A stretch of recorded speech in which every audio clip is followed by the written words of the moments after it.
Ushbu videomizda Nexia 2 minadigan tanishingizga jo'natib qo'ying. Sababi ancha manfaatli video bu Nexia 2 minadiganlar uchun. Xullas mana bu Nexia 2 mizda ruloviy kolonkalari. Bu mexanitskiy ruloviy kolonka hisoblanadi, gidravlitskiy emas. Bilsanglar mexanitskiy ancha og'ir bo'ladi.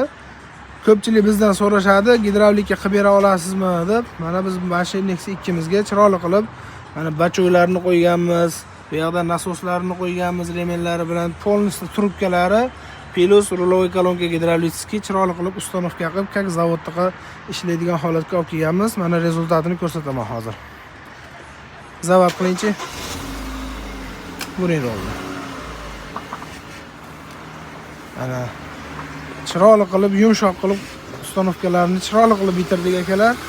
Mabodo mana shunaqa Nexia 2laring rollari mexanitskiy og'irlik qilyapti turgan bo'lsa, o'zimizga olib kelinglar, chiroyli qilib gidravlikalarni zavodda qo'yilganda chiroyli qilib moslab beramiz akalar.